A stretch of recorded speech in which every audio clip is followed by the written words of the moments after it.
दोस्तों, एक गुरु जो कि आयुर्वेद के बहुत बड़े ज्ञाता थे, वह अपने शिष्य को उपदेश देते हुए पूछते हैं कि बच्चों, क्या आपको पता है कि हमें हमारे शरीर में जमी गंदगी को बाहर निकालना कितना जरूरी है। आज हम इसी बारे में चर्चा करेंगे कि अधिकांश लोग तो अपने शरीर को अंदर से साफ ही नहीं करते। तो आज इसी के बारे में महत्वपूर्ण शिक्षाएं मैं आप सभी को देने वाला हूं। यदि आप स्वस्थ रहना चाहते हैं, बिना रोगों के जीवन जीना चाहते हैं, तो आपको अपने शरीर की अंदर से साफ करना बेहद जरूरी हो जाता है। फिर एक शिष्य वहां से उठकर गुरुदेव से पूछता है कि गुरुजी, आप हमें शरीर को साफ रखने के लिए क्या क्या वह प्रक्रिया है, क्या वह नियम है, वह बताइए। और शरीर को अंदर से साफ रखने से इनके क्या क्या फायदे हैं और ना रखने पर क्या क्या नुकसान हो सकते हैं, किन किन बीमारियों का हमें सामना करना पड़ सकता है, वह भी आप हमें विस्तार में कृपया बताएं। शिष्य के प्रश्नों को सुनकर गुरुदेव हल्के से मुस्कुराते हैं और कहते हैं कि बच्चों, सबसे पहले तो आपको यह समझना है आपके शरीर में गंदगी जमती कैसे है और इसके वजह से अनेकों रोग लग सकते हैं। तो कौन कौन सी बीमारियां हो सकती हैं उसके बारे में हम जानेंगे। फिर जानेंगे कि हम अपने शरीर के भीतर की गंदगी को साफ कैसे करें, शरीर को अंदर से साफ और स्वस्थ कैसे रखें। तो सबसे पहले तो यह जानना जरूरी है, जब आप कुछ खाते हैं तो उसका बॉडी में जाके होता क्या है। तो वह खाना आपके पेट में जाता है, जहां पे वह टूटता है, फिर आपकी आंतों में जाता है, फिर आखिर में वह वेस्ट बनकर शरीर के बाहर निकल आता है। तो यहाँ पर समझने की बात यह है कि आपको क्या लगता है कि हर खाने को इस प्रक्रिया से गुजरने में सेम समय लगता है? तो इसका जवाब है नहीं। फलों को गुजरने में लगते हैं लगभग 3 घंटे, 1 घंटा आपकी पेट में, 1 घंटा स्मॉल इंटेस्टाइन में और 1 घंटा लार्ज इंटेस्टाइन में, और वहीं पर सब्जियों को लगते हैं लगभग 6 घंटे। क्या आप जानते हैं कि अनाज जैसे कि रोटी, चावल, दालों आदि को कितना टाइम लगता है? लगभग इस प्रोसेस में 18 घंटे लग जाते हैं। इसे पचने में, शरीर से बाहर निकलने में 18 घंटे लग जाते हैं। लेकिन यहाँ पर आपको समझना ये है कि जिस खाने में पानी जितना कम होता है, उसको शरीर से बाहर निकलने में उतना ही ज्यादा समय लगता है। अब अन्न को पाचन होने में लगते हैं 18 घंटे, लेकिन हम में से अधिकांश लोग तो दिन में 3-3 बार, 4-4 बार अन्न खा रहे हैं। इसका मतलब पहले वाला अन्न हमारे शरीर में पचा नहीं, बाहर निकला नहीं, उस पर हम और अन्न डाल दिए और फिर प्राकृतिक रूप से पहले वाला खाना जो है वो हमारे शरीर से बकार के रूप में नहीं निकल पाता। अंदर ही अंदर वह सड़ने लगता है, उसमें वायरस, फंगस और कीड़े पैदा होने लगता है। आपने शायद लोगों के पेट में कीड़े मिलने वाली कहावत तो सुनी ही होगी। आप सभी के पेट से कभी न कभी कीड़े निकले ही होंगे, और यह कीड़े इसी वजह से जन्म लेता है कि पेट में पड़ा पड़ा खाना सड़ रहा है और हम लगातार शरीर में अन्न लेते रहते हैं। इसी की वजह से जब हमारे शरीर में अपचन होती है, कीड़े काटते हैं, तब हम की मारने वाला वो दवाई ले लेते हैं, वो चाली की टैबलेट ले लेते हैं, जिससे पेट के सारे कीड़े बाहर आ जाएं। ऐसा करते हैं। हमको पता ही होगा पेट में कीड़े होते हैं, तो ऐसा तो नहीं कि हमने कीड़े खाए तो वो कीड़े वहां तक पहुंचे कैसे? तो दरअसल वहां पर सड़ रहे ना पचे खाने के कारण पैदा होते हैं। तो आप जो खाते हैं आप वही होते हैं। क्या पता जो बर्गर आपने 1 साल पहले खाए हैं या 6 महीने पहले खाए हैं, वो आपके पेट में अब अभी भी पड़ा पड़ा सड़ रहे हो। वह खाने जैसे ब्रेड, चीज, नमकीन, स्नैक्स, बिस्किट्स, चाय, चाउमीन, मोमो, कॉफी, या फिर वह हर चीज जो हमें प्रकृति से सीधा सीधा नहीं मिलती, उसे बचाना, बाहर निकालना बॉडी के लिए बहुत मुश्किल होता है। वह हमारे इंटेस्टाइन की दीवारों पर, वह हमारी आंतों की दीवारों पर चिपक जाता है और एक मोटी परत बना लेता है। भीतर से हमारी आंत कुछ इस प्रकार की दिखती है। उसमें लाख छोटे छोटे उंगलियों जैसे उभार होते हैं, जिसे हम भिलाए कहते हैं। इन आंतों पर जो भी लगा होता है उनको यह भिलाए सोच लेता है और हमारे खून में भेज देते हैं, और खून के जरिए वह हमारे शरीर के हर अंग में पहुंच जाता है। अब अगर आंतों की दीवार में गंदगी की जमी होगी तो जाहिर सी बात है कि लाए उस गंदगी को ही सोख। फिर ये गंदगी की अवशोषित होकर खून में मिलकर शरीर के अलग अलग अंगों में पहुंच के उन अंग के काम को डिस्टर्ब करती है, और उसी को हम कह देते हैं बीमारी। अगर ये गंदगी हमारे स्किन में जम जाती है, अगर ये गंदगी की हमारी त्वचा में जम जाती है, तो हम उसे कह देते हैं मुहासे, एक्जिमा, सोरायसिस, पिंपल, दाग, धब्बे, खुजली। अगर यह स्टोन बनकर किडनी या ब्लैडर में जम जाती है तो हम इसे कह देते हैं पत्थरी। ऐसे ही मोटापा। अगर आपको वजन कम करना है तो आपको पहले तो अपने अंदर से गंदगी की को निकालना होगा। अगर ये गंदगी की खून को भारी कर देती है और हृदय को पंप करने में दिक्कत देती है, ज्यादा बल लगाना पड़ता है, तो हम इसे कह देते हैं हाई ब्लड प्रेशर। अगर ये ओवरीज में गांठ या सिस्ट बनकर जम जाती है तो हम इसे कह देते हैं पीसीओडी मेंस्ट्रुअल डिसऑर्डर। अगर ये इंटेस्टाइन में जम जाता है तो हम इसे कह देते हैं कब्ज। कब्ज सभी बीमारियों की जड़ है। अगर यह हमारे श्वास नली में जम जाती है तब हम इसे कह देते हैं अस्थमा। अगर यह हमारी धमनी में जम जाती है तो हम इसे कह देते हैं कोलेस्ट्रॉल। आज यह सब बीमारियां लोगों में उभर कर बाहर आ रही हैं। लोग दिन प्रतिदिन बीमार पड़ते जा रहे हैं। यह खतरनाक बीमारी बनकर बाहर आ सकती है, जैसे कि ट्यूमर या कैंसर सेल, और यह सब इसी के वजह से देखने को मिलते हैं। तो जब आप अपने शरीर के अंदर से गंदक बाहर निकालेंगे तो यह सभी बीमारियां, यह सभी लक्षण अपने आप ठीक हो जाएंगे, क्योंकि जो शरीर अंदर से साफ है उसमें कोई बीमारी हो ही नहीं सकती। हमारी यह मानव शरीर प्रकृति के एक बहुत बड़ा उपहार है। थोड़ी दिनों बाद हम इस प्रकृति में ही मरकर मिल जाएंगे, लेकिन जितने वक्त के लिए हम इस धरती पर है, स्वस्थ जीवन जीना यह हमारे उत्तरदायित्व है। यह हमारी जिम्मेवारी है कि हम स्वस्थ रहे, निरोग रहे, रिष्ट पृष्ठ रहे, कि हमें कोई रोग ना लगे। यह हमारी मां प्रकृति के प्रति उत्तरदायित्व है, हमारी खुद की जिम्मेवारी है। तो जब तक के लिए यह हमारा शरीर है, हमारा कर्तव्य बनता है कि हम इसे साफ रखें, बहुत सारे स्वस्थ और क्षमता के साथ। मान लीजिए एक गाड़ी है जो पेट्रोल से चलती है, तो उसमें आप अगर डीजल डाल देंगे तो क्या चलेगी? तो अगर उसे आपको चलाना है तो पहले उसमें से आपको डीजल निकालना पड़ेगा और फिर पेट्रोल डालना होगा। ठीक इसी प्रकार आपके शरीर के साथ भी है। हमारा शरीर बनी जो थी साग सब्जी फल फूल प्रकृति से आने वाले, सीधे सीधे वस्तुओं पर प्रकृति से आने वाली, सीधे सीधे चीजों पर प्रकृति से आने वाली, सीधे सीधे खाद्य पदार्थों पर। लेकिन हम क्या खा रहे हैं? Idli, dosa, burger, chow mein, biscuits, चाय कॉफी पैकेट बंद, इतने सारे खाद्य पदार्थ। तो ये हमारा जो शरीर है वह कैसे चलेगा? तो पहली चरण है गंदगी को शरीर से बाहर निकालना, और दूसरी चरण में सही खाना शरीर के अंदर डालना। तो इसको ध्यान से सुने। पहले आपको क्या करना है? पहली चीज जो आप सभी को शुरू करनी है वह है 16 घंटे उपवास। अब ये उपवास का नाम सुनकर आप डर मत जाना।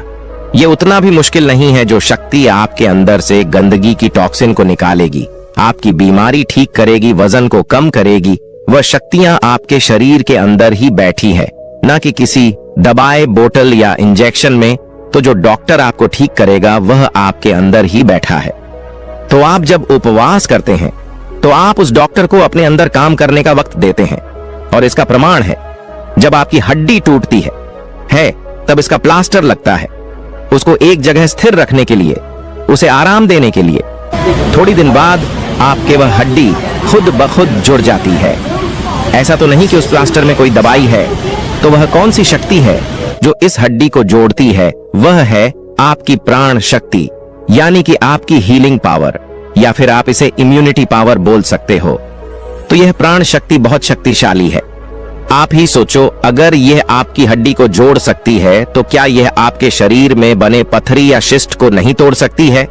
क्या यह अंदर जमी गंदगी नहीं निकाल सकती है? क्या यह diabetes, arthritis, blood pressure, cancer आदि को ठीक नहीं कर सकती? तो इसका जवाब है जरूर कर सकती है, क्योंकि प्राण शक्ति को पता नहीं होता है कि कौन सा बीमारी है।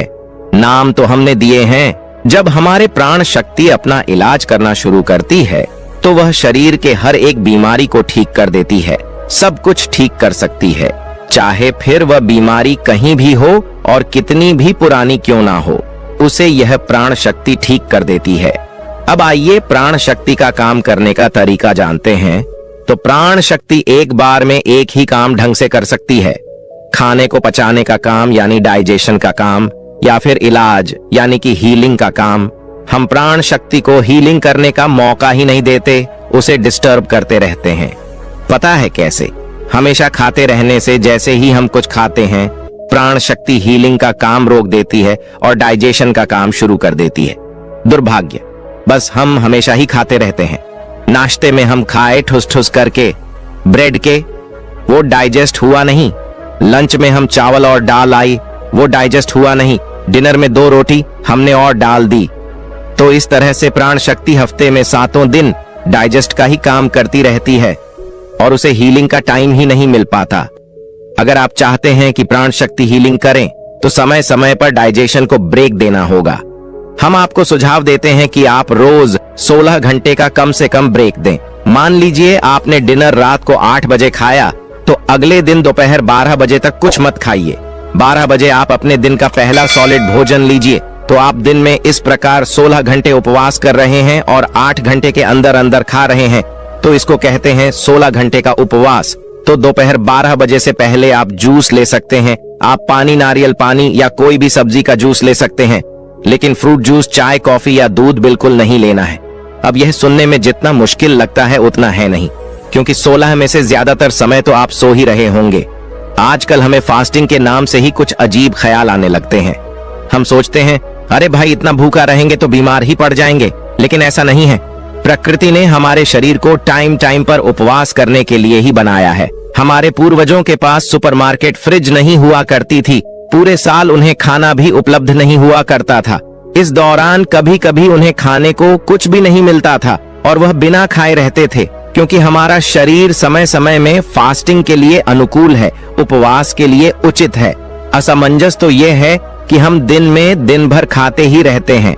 आपको दिन में कौन से 16 घंटे उपवास करने हैं वह आपकी मर्जी हो सकता है कि आपको दोपहर 12 बजे तक कुछ मत खाना आपके लिए मुश्किल हो, लेकिन आपको दिन का आखिरी भोजन शाम 6 बजे खाने में कोई प्रॉब्लम ना हो। ऐसे में आप शाम 6 बजे से लेकर अगले दिन 10 बजे तक उपवास रख सकते हैं। अगर आप कोई जॉब करते हैं तो कम से कम इतना करिए कि अगले दिन दोपहर 1 बजे तक कुछ सॉलिड खाना ना खाए। ऐसे ही रोज 16 घंटे का उपवास के द्वारा हमारे प्राण शक्ति को थोड़ी हीलिंग का टाइम मिल जाता है। अगर आपको 16 घंटे बहुत ज्यादा लगते हैं, कोई बात नहीं, आप 14 घंटे का उपवास से शुरुआत कीजिए और धीरे धीरे उससे बढ़ाकर 16 घंटे पर ले जाइए। 12 घंटे उपवास तो शायद आप अभी भी कर रहे होंगे। मान लीजिए आपने रात के भोजन 8 बजे खाया और अगला भोजन अगले दोपहर 12 बजे खाया। आपका डिनर हल्का है तो यह करीब 6 घंटे में डाइजेस्ट हो जाएगा। तो रात 8 बजे से लेकर सुबह 2 बजे तक आपके डाइजेशन पीरियड चल रहे हैं, यानी कि भोजन पचाने के घंटे जैसे ही भोजन पच जाता है, प्राण शक्ति क्या शुरू कर देती है? इलाज का काम, यानी कि हीलिंग। यानी कि 10 घंटे आपके हीलिंग आवर्स होंगे। इस दौरान आपकी प्राण शक्ति टिश्यूज को रिपेयर करती है, स्किन से पुराने दाग धब्बे को दूर करती है, डेड सेल को बदलती है, स्टोन यानी कि पथरी को निकालती है, फैट को घटा है, सिस्ट फाइब्राइजर कर हार्मोन को निकालती है, आंतों में जमी सभी गंदक को हटाती है, एल्विस में से म्यूकस को साफ करती है, धमनी में से कोलेस्ट्रॉल को निकालती है।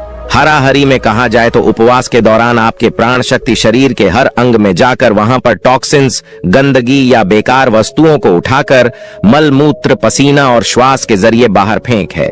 इस प्रकार शरीर को डिटॉक्स करती है। एक बात का ध्यान रखिएगा, आपका शाम का भोजन हल्का होना चाहिए। हमारा सुझाव में यही है कि आप रात को सैलेड या सूप खाएं जो कि आसानी से पच जाए।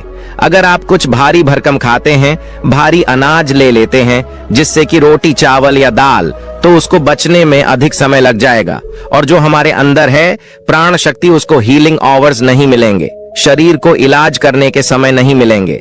हम आपको यह भोजन नियम सुझाव करते हैं। सुबह उठने के थोड़ी देर बाद जूस लीजिए, जैसे कि नारियल पानी या सबसे अच्छा सफेद पेठे का जूस, ये नहीं हो तो किसी सब्जी का जूस पी लें। फिर 2 घंटे के बाद नाश्ते में एक बड़ी प्लेट में किसी भी मौसम के फल लीजिए। फिर लंच में, दोपहर के खाना में आप अन्न ले सकते, किसी भी सब्जी या सात्विक रोटी ले सकते हैं। ध्यान रखें, अन्न कम से कम लेना है और सब्जी ज्यादा। और डिनर में, आप शाम के भोजन में आप सात्विक सलाद या सात्विक जूस ले लीजिए। बीच में भूख लगे तो नारियल पानी या फिर कच्चे नारियल की कीड़ी लें। और साथ ही साथ एक बात का ध्यान रखना, कभी अधिक भोजन नहीं लेना, ओवरईटिंग नहीं, ठीक है? ये मत सोचिए कि मैं तो हेल्दी खा रहा हूं तो कितना भी खा सकता हूं।